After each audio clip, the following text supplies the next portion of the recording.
This is CBC Winnipeg News.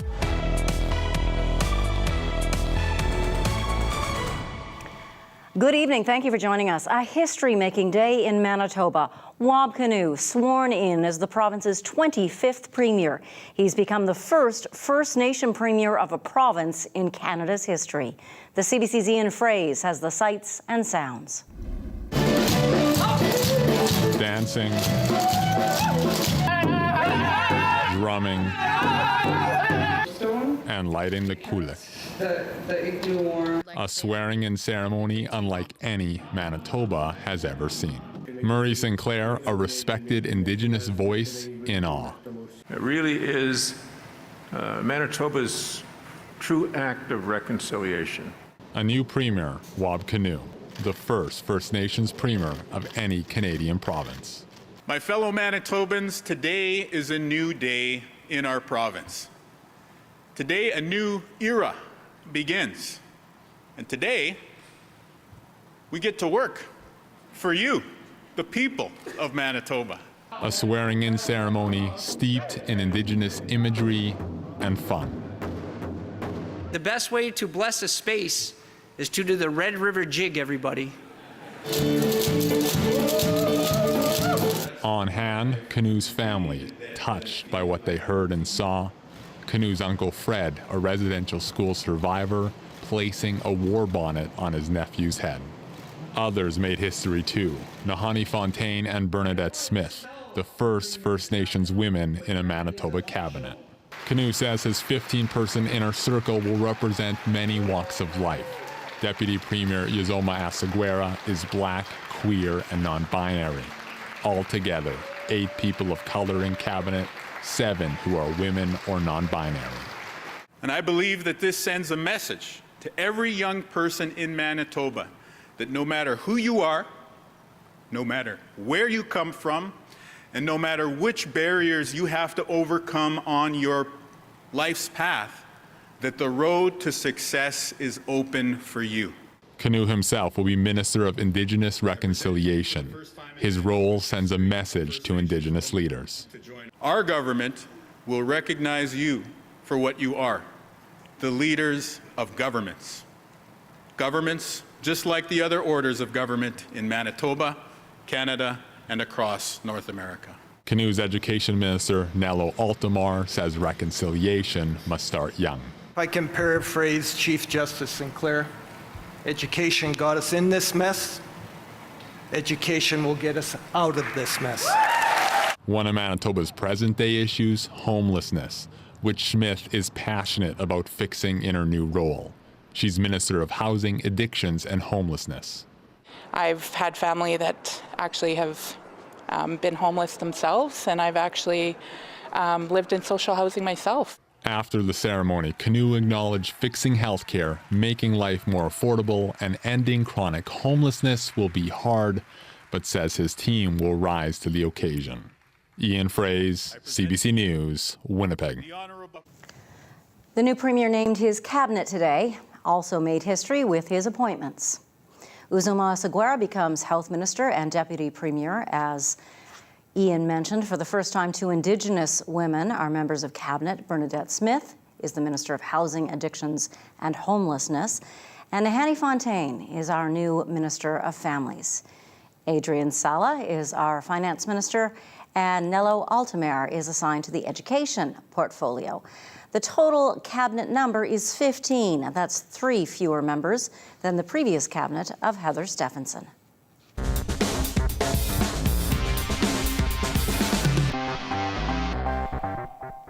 Winnipeggers who list properties on short-term rental sites like Airbnb could soon have to pay new fees. The issue has sparked heated debate at City Hall for months now. As CBC's Cameron McLean reports, the latest is Council's attempt, I should say, to strike a balance between property owners and neighbours. For those looking to turn a profit on their short-term rental properties, the decision may come as a blow.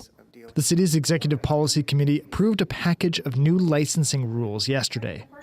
More than 20 people registered to speak about it, some of them with dire warnings about the impact of the new rules. This regulation is initiating the slow death of our industry through atrophy. Fees for a license range from $260 for a primary or one-bedroom secondary residence and up to more than $1,500 for a six-bedroom or larger. The most recent fees proposed in the last report are right up there among the highest fees in Canada. Melanie Mitchell is president of the Manitoba Association of Short-Term Rental Owners. She says the fees could push her out of business. Especially in these economic times, many of us have renewed mortgages recently, and our interest rate went from 2% to 6%.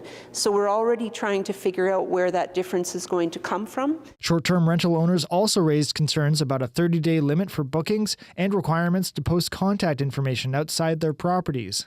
The new rules are meant to address problems associated with short-term rentals, including safety and their impact on the housing supply. And that's who's making our life miserable in our condo. Gary Sear lives in a condo on Waterfront Drive. People coming in for photo shoots, day rentals, heavy partying for a single night. Had an situation where several prostitutes were using the suite. Mayor Scott Gillingham says the issue of regulating short-term rentals is polarizing. And I think what we've got before us as a proposal that we agreed upon as a council months ago is a compromise. Council will cast a final vote on the licensing rules next week. Cameron McLean, CBC News, Winnipeg. A judge has designated Trevor Farley a high-risk offender. Farley killed his parents 2 years ago and then tried to kill his supervisor. As CBC's Bryce Hoy explains, high risk is a rare label for those deemed not criminally responsible, like Farley. Today marked a first for Manitoba's justice system. Trevor Farley, yesterday deemed not criminally responsible for killing his parents due to mental disorder, now also deemed a high-risk offender. It means Farley will be in a mental health facility indefinitely. Manitoba Court of King's Bench Justice Ken Champagne approved the uncommon request from Crown attorneys today. It means a judge will have to decide if Farley ever is released.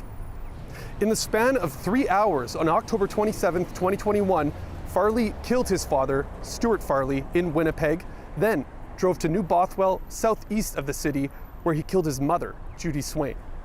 Then he drove back into the city to Seven Oaks Hospital, where he used to work as a nurse, and stabbed his former nursing supervisor, Candace Squarick. She was relieved by the judge's decision today. It's going to take a lot to get it revoked, so I can sleep easier at night. Farley's defense lawyers say Farley was on board with the high-risk label and acknowledges the seriousness of the attacks. In these circumstances, I think it affords a level of comfort, not just to the victims, but a level of comfort to our community. Now it's up to a review board to determine next steps, such as where Farley will be detained and what kind of treatment plan he'll receive. Bryce Hoy, CBC News, Winnipeg. Two boys from Portage La Prairie, a 13-year-old and a 14-year-old, are charged with multiple offenses, including aggravated assault, after 3 machete attacks. They happened in Portage, one right after the other, late Sunday afternoon. A 21-year-old man from Long Plain First Nation was found in a back lane with serious injuries. He was taken to hospital. So was a 15-year-old who was attacked while walking home when RCMP say 2 boys carrying machetes tried to rob him. A third victim was a 14-year-old who managed to get himself to the hospital. U.S. Border Patrol agents say illegal border crossings from Manitoba have more than doubled over the last year. Since last October, U.S. Border Patrol agents have caught 237 people trying to get into America illegally. That's compared to just 68 the year before. David Marcus, a Border Patrol agent in Grand Forks, says migrants are often approached by smugglers who convince them the northern border with Canada will be easier to get across. Marcus says the increase in concern is because we're heading into winter months when weather conditions can be life-threatening. Stunning new details are coming to light about a Canadian woman with ISIS ties recently returned from a Syrian detention camp. We can now tell you she was married to one of the most notorious ISIS fighters. And as Ashley Burke shows us, she's speaking out now about that in a joint and exclusive interview with CBC News and the BBC. Durree Ahmed did everything she could to hide her face from the camera. She's facing a terrorism peace bond. The reasons why haven't been made public until now. What do you have to say about your time in Syria? The Canadian government repatriated Ahmed and her children in April from this detention camp in northeastern Syria. If you want to charge me with something, then take me to court. I know I didn't do anything wrong. Now CBC News and the BBC have learned a lot more about Ahmed. That she married a British man in 2010 who went on to become known as one of the most notorious Islamic State militants. Part of a cell nicknamed the Beatles by their hostages because of their British accents. They were part of a kind of fairly elaborate hostage-taking scheme that kidnapped and tortured and imprisoned Western journalists and aid workers. Ahmed's husband was El Shafi El Sheikh. I don't believe in democracy. U.S. prosecutors say he's the highest-ranking ISIS member they've tried. He's now serving multiple life sentences in an American prison. Certainly, I think she is prepared for charges. In an exclusive interview this week with this BBC journalist and CBC podcast, Ahmed called traveling to Syria in 2014 a stupid decision and denied any knowledge of her husband's crimes. I can be charged tomorrow, I could be charged next week, next year. You know what I mean? Everything is still ongoing. And it's not something that, obviously Canada's priority and most countries' priority is public safety. You know, if I was a threat or they found me an imminent threat, I won't be out. You know, I'll be in jail, sitting in jail. An association representing Yazidis who sought safe haven in Canada after escaping ISIS captivity in Syria say they will be traumatized to learn Ahmed's here. It is very frightening that someone like that has been welcomed back and repatriated into the country. Ahmed told CBC and BBC that her marriage ended in 2017, but prosecutors believe the relationship continued and that during her 8 years in Syria, she was steeped in ISIS ideology and that they believe they have reasonable grounds that she could commit terrorism-related offenses here in Canada, including indoctrinating and recruiting others to join ISIS. Ahmed's lawyer said there was no admission of criminal liability in court, and the case is set to return later this week. Ashley Burke, CBC News, Toronto.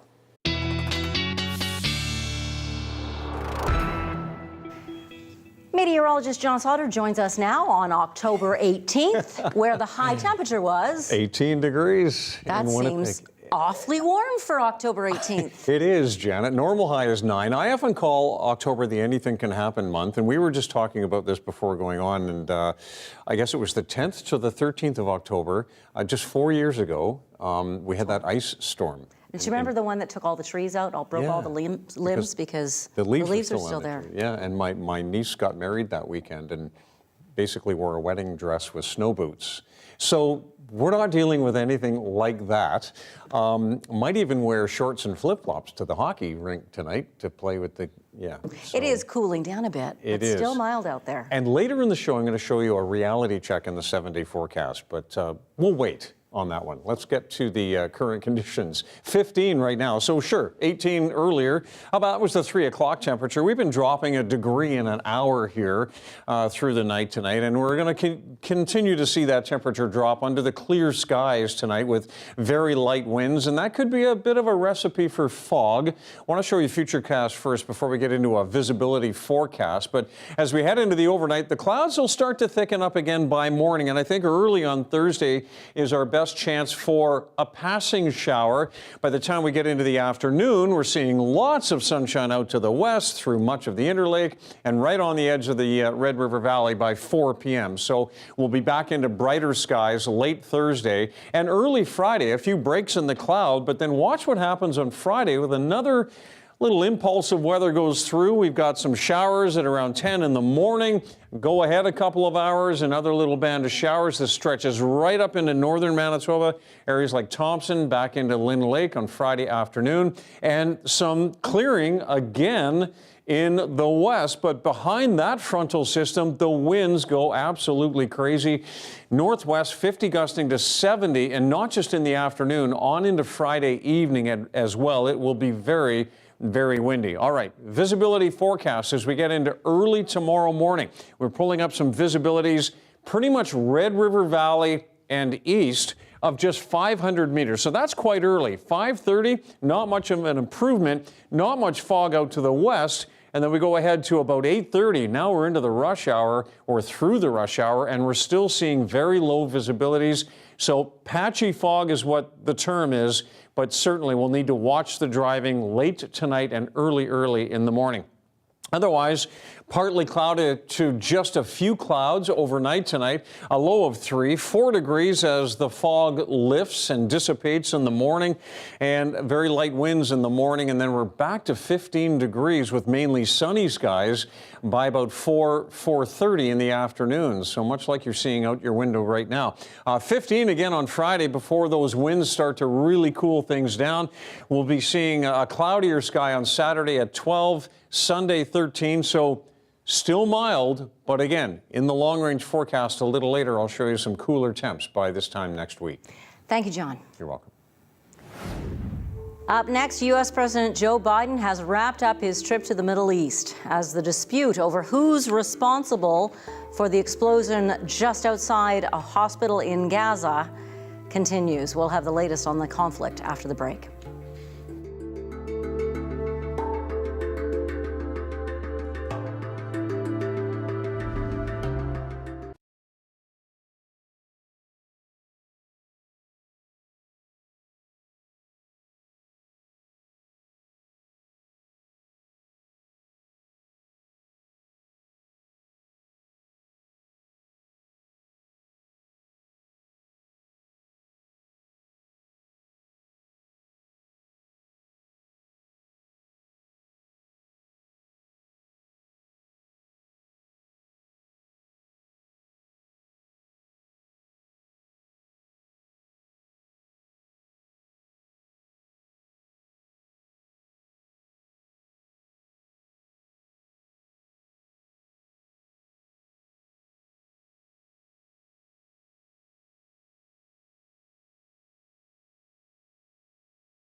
comes to your news, you want up-to-the-minute access. Anytime, anywhere. Get the facts straight from the source.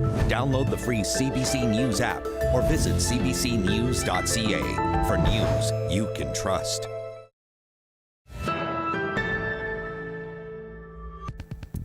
U.S. President Joe Biden has wrapped up his trip to Israel. The visit came as charges and countercharges were leveled over who's really responsible for the deadly explosion at a hospital in Gaza. Biden supports Israel's explanation that the missile was misfired from inside Gaza. The leaders of key Arab states quickly staked out positions against Israel, including canceling a summit in Jordan that Biden was supposed to attend after his meetings in Israel. But as CBC's Chris Brown reports, Biden is still hoping American influence can prevent the current war from expanding. By morning daylight, the carnage at the Al-Akhi hospital in Gaza was more fully revealed, but did not answer the urgent question of who to hold responsible. The matter threatened to eclipse Joe Biden's much-anticipated first ever wartime visit to Israel. The U.S. president quickly laid out where he stood. It appears as though it was done by the other team, not you. Biden said U.S. officials backed the conclusions of the overnight investigation by Israel's military. Hamas checked the reports, understood it was an Islamic Jihad rocket that had misfired, and decided to launch a global media campaign to hide what really happened. Hagari produced a timeline, satellite images, and revealed what Israel says are intercepted conversations, usually classified, between Hamas militants. But some doubt the Israeli explanation.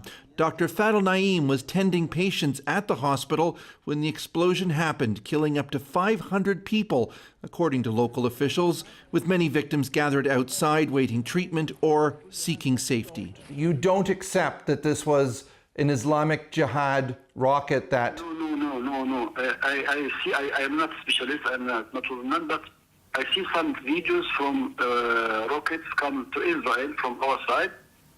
No, we didn't see anything like that.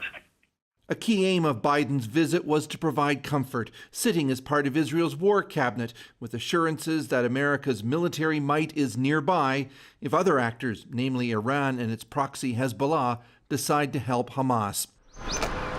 He cautioned Israel needs objectives for any upcoming ground offensive or risk triggering a wider regional war, and that its ongoing attacks, which have killed more than 3,300 Palestinians, come with great risk. Palestinian people are suffering greatly as well. We mourn the loss of innocent Palestinian lives like the entire world. Wide range operation. This Israeli political commentator says he understands Biden's caution and Israel may tweak its battle plans, but only to a point. But it doesn't mean the Israeli army is not going to go into Gaza or it's going to allow Hamas, to continue controlling the Gaza Strip. It's simply impossible. One possibly significant development from Biden's visit is that Israel says it will now permit deliveries of food, water, and medicine into Gaza. And tonight, Egypt said it will allow the first 20 shipments of aid through its border crossing at Rafah. Chris Brown, CBC News, Jerusalem. The blast at the Gaza hospital has triggered growing anti-Israeli and anti-American anger in the region. Organized protests are spreading. CBC's Susan Ormiston has the latest. In Ramallah, in the occupied West Bank, shuttered shops, marking a general strike here and 3 days of mourning. Here, Palestinians are resolute. In their court of public opinion, Israel is wholly to blame for the carnage in the hospital explosion Tuesday.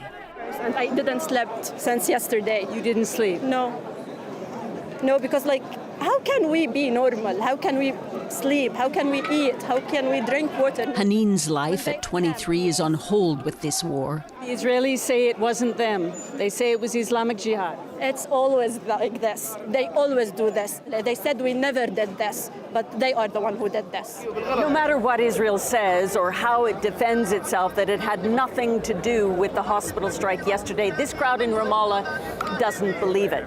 There's calls for protests like this over the next few days. already rippling across the Arab world. Protests in Tunisia, in Jordan, and Cairo showing support for Hamas. In Lebanon, clashes around the U.S. Embassy, America being drawn in further to the wider conflict. For them, President Biden arriving today in Israel saying it was the other team just proves the U.S.'s complicity. The first thing is, if we are two teams and the Americans are on that Israeli team, so what do we have to talk about? He will always be with his team, regardless of what they tell him, regardless of all the lies that Netanyahu is telling him. He's siding by Israel. It's not lost on the Arab street that the U.S.'s role in this war is expanding. This is unfortunately hurting the image of the United States. It cannot be a mediator, it cannot be fair, it cannot be supporting international law. In Ramallah, several clashes, including one where 2 teenagers were shot dead Wednesday, supporting Hamas. Every day that Gaza is pinned down, deteriorating, Palestinians' fury grows louder. And the facts, if unearthed, are effectively still buried under recriminations. Susan Ormiston, CBC News, Ramallah. The U.S. House of Representatives remains without a speaker tonight after Jim Jordan failed a second day to win a majority. The Honorable Jim Jordan of the state of Ohio has received 199. With that, Jordan received one less vote than he did yesterday. 22 fellow Republicans voted against him. Jordan is on the party's far right, and the Speaker plays an active part in setting the majority party's agenda in the House. Speculation now is growing that Patrick McHenry, who's currently filling the Speaker's chair, may be granted temporary powers. Representatives from more than 130 countries are in Beijing for a forum on China's Belt and Road Initiative. It's a long-range plan by China to build infrastructure and energy networks connecting Asia with Africa and Europe. The president of China, Xi Jinping, opened the forum with a warning against protectionism in the world. He criticized what he called Western efforts to reduce dependence on the Chinese economy. He told delegates that lives will not be better and development will not be faster if the development in other countries is seen as a threat and if economic interdependence is seen as a risk. The prosecution today questioned Nathaniel Veltman, the Ontario man charged with murder and terrorism-related offenses for killing 4 members of a family, a Muslim family, in London. He ran over them with his truck. At issue in court is not what he did, but why he did it. The CBC's Thomas Daigle reports. Cross-examining Nathaniel Veltman in court today, the Crown Attorney zeroed in on a key piece of evidence found in Veltman's apartment. A lined sheet of paper with various speeds listed and percentages written next to them. The 22-year-old accused said he had done research online about vehicle collisions with pedestrians. Veltman testified he had written down the likelihood that a pedestrian would be killed or injured if they were struck at certain speeds. The prosecutor told Veltman this was you clearly planning on killing pedestrians with your vehicle. From the witness box, he replied, "I wasn't sure what I was going to do, but I was certainly in danger mode." Veltman does not dispute in June 2021 he used his pickup truck to run over the Afzal family in London, Ontario, because to him they looked Muslim. But in court today, Veltman denied that he did it to intimidate others with the same faith. Now that may prove to be crucial testimony. The Crown, remember, is trying to show the attack wasn't just first-degree murder, but that it constituted terrorism driven by Veltman's white nationalist ideology. He's pleaded not guilty to the charges. Members of the Muslim community could be heard in the courtroom today sobbing when the attacker testified about speeding towards the Afzals. Veltman said after his arrest, he felt what he described as demented hysteria and a sense of relief as well that he'd gone through with it. The jury is set to hear more evidence tomorrow. Thomas Daigle, CBC News, Toronto. Well, this is an issue that commands more and more of the world's attention. Refugees searching for a new home. Right now, a Canadian program aims to offer that new home and fill gaps in the labor market here at the same time. CBC's Kayla Hounsell has the story.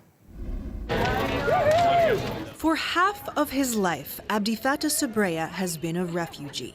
As of this moment, he's a permanent resident of Canada. It used to be my dream, and now it is reality.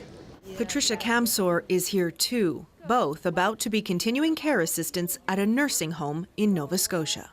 I also need to pursue my career in a high level. We first met Kamsor and Sabreya in a refugee camp in northern Kenya. How long have you lived here? 14 years. They fled war in their home countries of Somalia and Sudan. They've come to Canada through a federal program that seeks to bridge the gap between displaced people and a labor shortage. We need them. We're so excited to have them. Our other employees have been waiting for them to come. But there have been delays. There's nothing that will make me believe it all or know that I will go. After more than 2.5 years, she's finally here. I feel so excited. Candidates can now apply directly to the federal government for permanent residency, skipping the provincial application. And we're really hoping that that will quicken the process. The federal government is working with communities and employers across the country to make sure they know about this program. The goal is to settle 2,000 qualified refugees this way over the next few years to work in various sectors across Canada where there are shortages. We need people to build the housing for healthcare workers to live in and other Nova Scotians. This group is now thinking about their families left behind. Sabreya's brother, who had a heart condition, was his motivation. My main focus was that when I came here to get him heart surgery immediately, but 2 weeks before I came here, he passed away.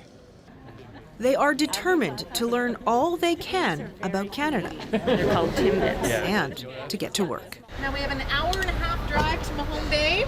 A small coastal town, now home. Kayla Hounsell, CBC News, Halifax. Several beagles that were rescued from a puppy mill last year made a special appearance on Capitol Hill in Washington today. Come here. The pups were joined by politicians and animal welfare advocates to lobby for a bill that would provide better protections for animals.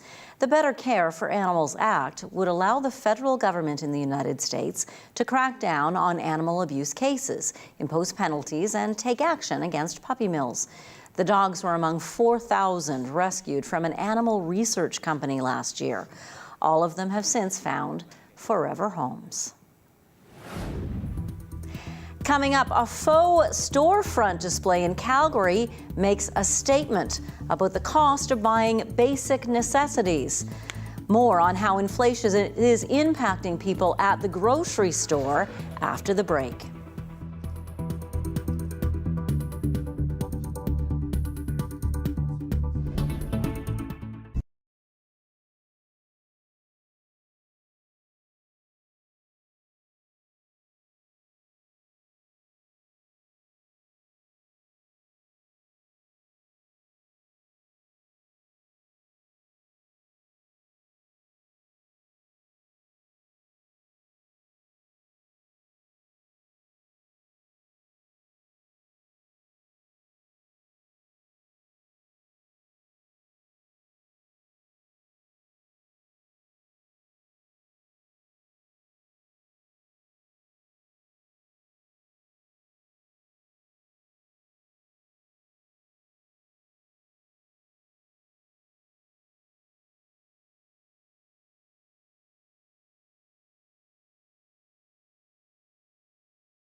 Good things, they say, come in small packages. At the grocery store, big packages don't necessarily mean big servings inside.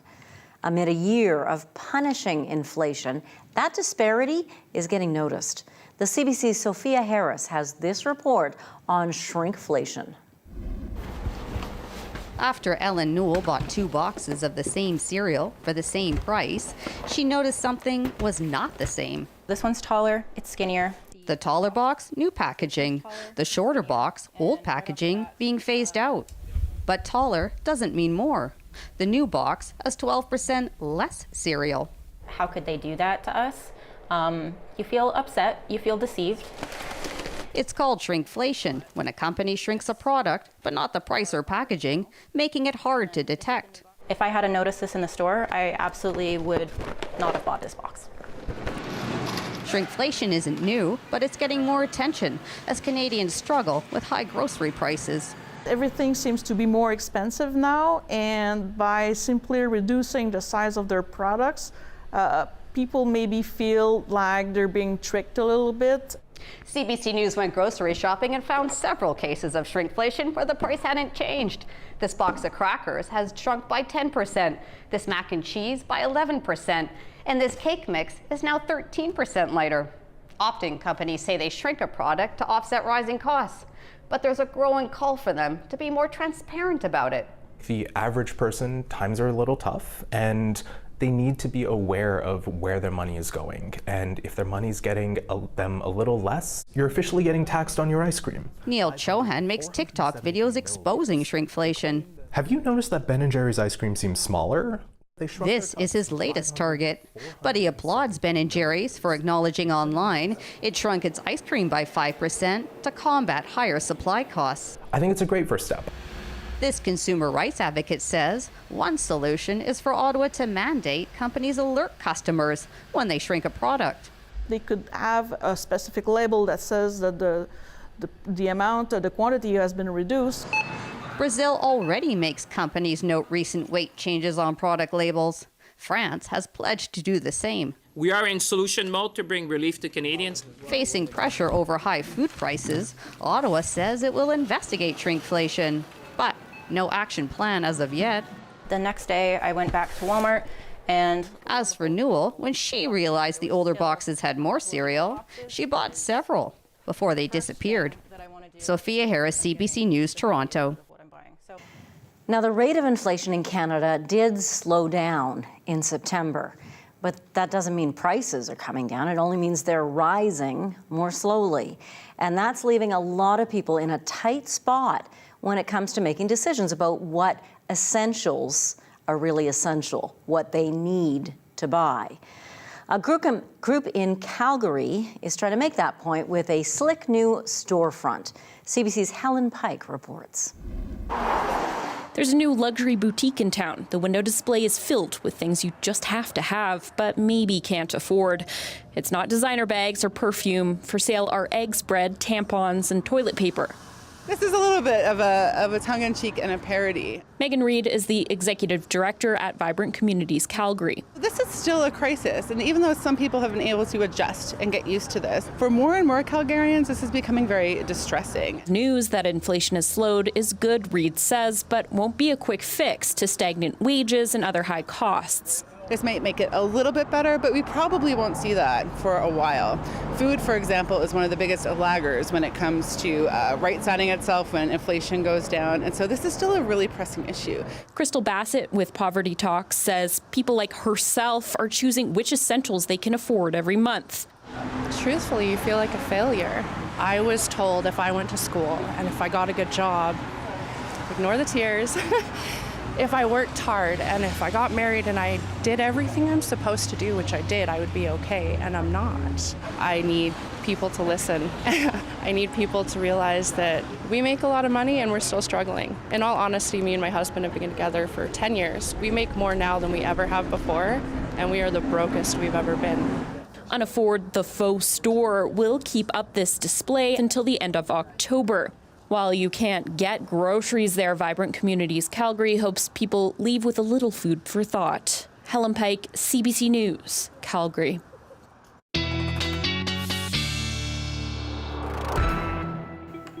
Meteorologist John Sauter joins us once again. So we know today's high was 18 degrees. That's not a record?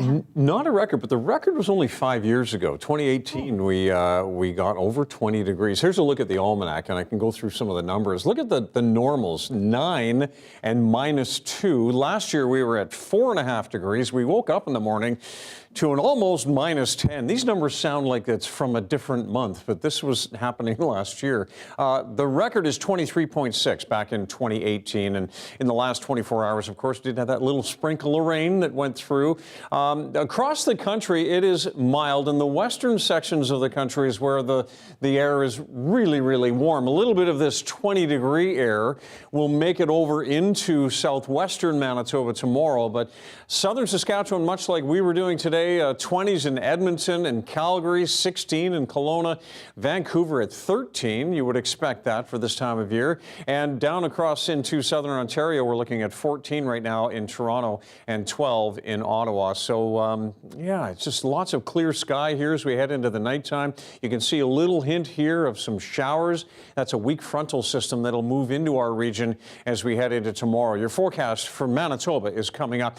Here, a look at the current numbers in the region. Still 15 down at the Forks as it is in Steinbach and down the road in Emerson and in Morris, Morden, Winkler at 15, 13 right now in Brandon. Quite a bit cooler up through Dauphin and Swan River.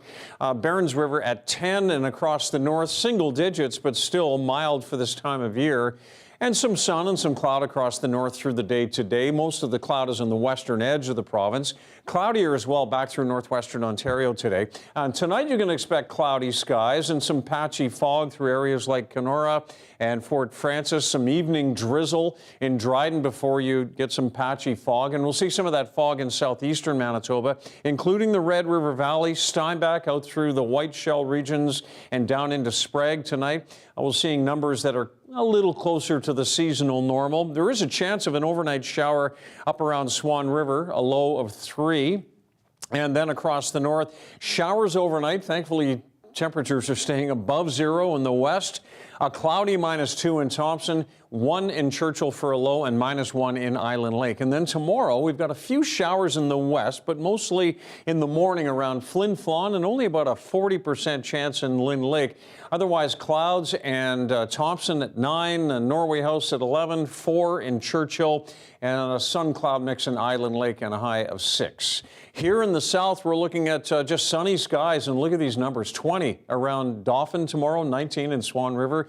You'll clear up in the morning in Brandon, a high of 20. 18s and 19s as we get a little bit closer to the Red River Valley. There is a chance of a morning shower here, followed by some sunshine on into the afternoon. And it is a little bit cooler here in the Red River Valley and southeast than it will be in western regions, but still 15 and 16, even a 17 around Emerson. A little bit cooler yet across into northwestern Ontario. Cloudier, chance of an afternoon shower in Kenora, Fort Francis. Afternoon showers a little bit more likely in Dryden with a temperature of 11 for your Thursday afternoon. Thanks, John. You bet. A lack of amenities in a local dog park inspired a Calgary man to take a stand and build some seats. There are now several handmade wooden benches in the off-leash area. Park goers love them. And for the maker, it was a way to build community spirit by doing something he's good at. Up. There you go. There you go. Yeah. People like me and my dog need somewhere to sit. Right? I had the wood, I had the time, I have the motivation, and there was definitely a need. Well, I decided to build the benches because, I mean, this long stretch of park that we have here doesn't have any, and noticed that a bunch of seniors walk it all the time, and just kind of figured I have scrap of wood and I should build something. People like them, so I built more. Well, we got 6 in total. This one and the one on the bottom are kind of the more fancy ones. Kind of just wanted to make an art piece for the park here, and people like them. I think that they're great for the community, and they're well built and they're nice looking, and you might as well promote community and being outside. He just looks at me, you know, like, what are you doing? So I engraved his name on one.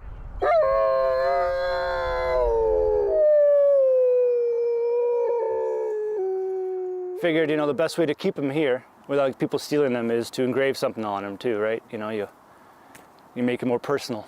Mostly just time, like you said, labor, Not much cost in material because it was all leftover, so it was kind of nice that way. It really is just a community park, and it deserved something good. It connects three communities, three communities together. We all kind of walk. Our dogs talk, we know each other by name, we know our dogs, we take care of each other. I get a lot of emails saying thank you, thank you, thank you. I'm very appreciated to just be able to sit down for a minute. They like the arty ones, nice, something nice in the park, something to look at. Something nice in their day, something different. That's just wonderful. The Manitoba Liberal Party has a new interim leader, and she is a familiar face. Cindy Lamoureux, the re-elected MLA for Tyndall Park, has stepped into the job. We'll hear more about her plan to move the party forward after the break.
The Manitoba Liberal Party has its new interim leader. Cindy Lamoureux, the recently re-elected MLA for Tyndall Park, has been named to the post. Cindy Lamoureux will be sworn in for her third term in office on Friday. Here she is speaking with CBC radio host Marjorie Dowhouse. How does it feel knowing that you are going to be the only Liberal who will be in that chamber when the session begins again in the fall? There are a lot of feelings that sort of come with that, but I feel very energized right now. I feel very excited going back into session. I have some wonderful people surrounding me, providing me with excellent advice. I know you made mention of my colleagues, Dr. John Gerard and Dougal Lamont, both who have been incredibly supportive of me since election night. I know with Dr. John Gerard, I think I've spoken with him every day since the election. He's provided me a lot of advice and guidance and continues to. And Dougal has been supporting me. We were talking just last night, and he's been very public, and I appreciate it so much just in taking over interim leader. The Liberals have lost 2 seats. Dougal Lamont was not re-elected, as well as Dr. John Gerard. Why do you think Manitobans chose to not re-elect Dr. Gerard or Dougal? I don't think it has to do with Dr. Gerard and Mr. Lamont as much as it actually has to do with what people are calling this NDP orange wave. I think that I've heard from people since the election, they didn't necessarily want Wob either, but they didn't want Stephenson. And I think that as Manitoba Liberals and moving forward and what I plan to do as interim, we need to provide that alternative option.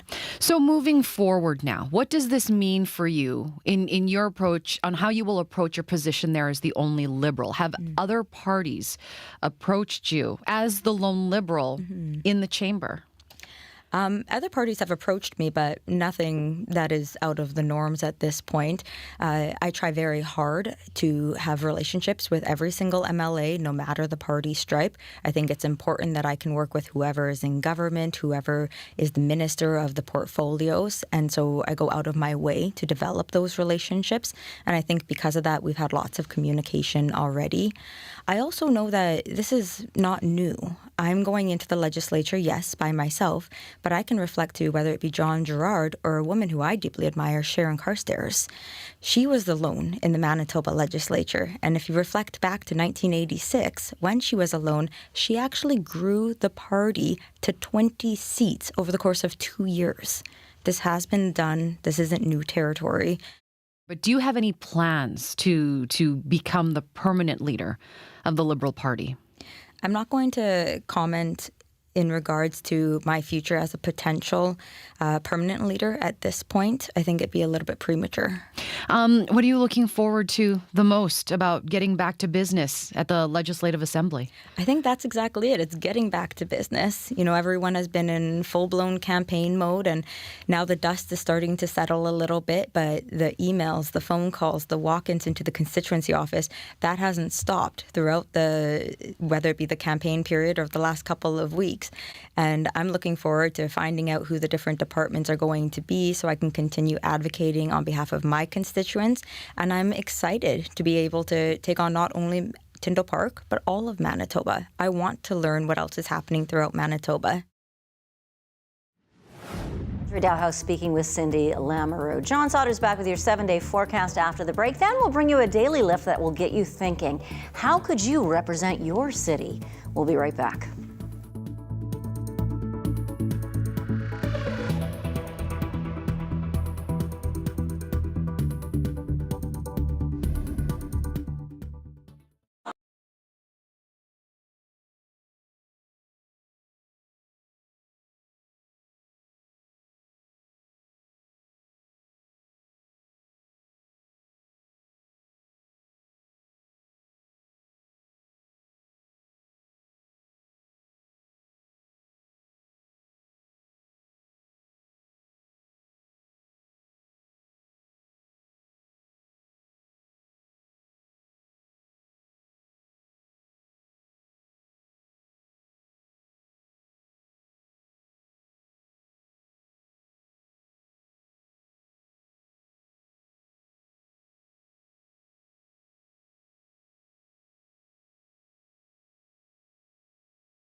Well, still mild for the next few days. We've got a chance of a morning shower followed by clearing tomorrow. Friday, it's the opposite. We've got clearing and then building cloud and a chance of afternoon showers and really windy, gusts to 70 on Friday. And then, as promised, a bit of a reality check. You look at Tuesday and Wednesday next week. Wednesday, a high of 5 degrees. Anyone who has ever wanted a truly original and unique costume for Halloween knows it can be a real challenge. Yeah, it absolutely can. A man from Nova Scotia met that challenge a couple of years ago and is now determined to keep it up. He's been wearing his love for his hometown on his sleeve and other parts ever since. Here's your Daily Lift.